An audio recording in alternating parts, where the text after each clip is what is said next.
Well, we do export around 70% of all agricultural goods, and our next guest was appointed the Special Representative for Australian Agriculture in 2021.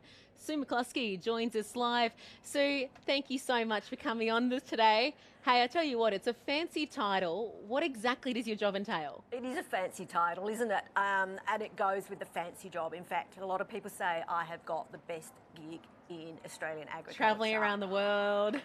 Sounds exotic, but, you know, the opportunity to influence. So the Special Representative for Australian Agriculture is a government appointment, but I'm an industry voice. So a unique role. Only New Zealand has a role that's similar to this. And my role really is to amplify the voice of Australian agriculture in global markets, particularly when it comes to trade market access, to be able to demonstrate our commitment to free and open trade, to be able to emphasise the need to have evidence and science-based backing, a risk approach to developing regulation and frameworks, and to really be able to articulate what Australian agriculture is doing when it comes to sustainability, when it comes to animal welfare, when it comes to our environmental practices, and just how well we do that. So I can imagine some people probably going, hang on, isn't this something that Murray Watt should be doing, Don Farrell should be doing as the ministers, or perhaps, some of our ambassadors overseas or Austrade, appointees? How does this differ?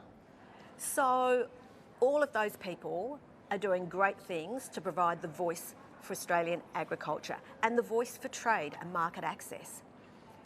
But what my role does is I don't just give the government message, because even though I'm a government appointee, I give an industry voice. But also, I don't just have the industry voice and only deal with industry people in market. I actually get access to some of the highest levels of overseas government officials by virtue of the role. So that's the uniqueness of it. So how powerful is soft diplomacy in actually affecting change then, or agreements or whatever it might be, right? So I should say that I don't get involved directly in trade negotiations, because that's really the responsibility of our Department of Foreign Affairs and Trade and our trade negotiators. But I do that soft diplomacy around the edges. And the beauty of this role, and I hadn't realised just how influential it could be until I came into the role. And then I realised, speaking in the UK, when we were just negotiating the UK FTA, around explaining to them what our animal welfare practices were, what our sustainability practices were, what we do around soil health, and just helping them understand, particularly the politicians, about what we do in Australian agriculture. And they actually said, no one's actually explained to us what happens on the ground in practice. So we're also talking when it comes to things like, I guess, if there's foot and mouth disease concerns, and you can sort of explain more about that, because obviously these things hit the headlines, but it's the in-practice stuff that people might be... Is that what it's about? Look, yes it is, but it's also being able to say that there's no one size fits all. Mm-hmm. And that's because we know in Australia, we farm, in different parts of Australia, different climatic conditions, different environmental conditions, different production systems, and different industry sectors. And then you look globally, so there can't be just one way of doing things. And this is particularly important when I speak to the EU and speak to those European industry people over there, because... Particularly with their climate at the moment. And I mean political, economical, right. of that, not necessarily. That's right, let's be honest here, the EU has the ability to really influence global standards and the rules and the credentials. And so my role is actually about pushing back and saying, no, hang on, we can agree the outcomes, but there are different ways of doing things, and we farm in Australia differently. I'm a beef cattle farmer.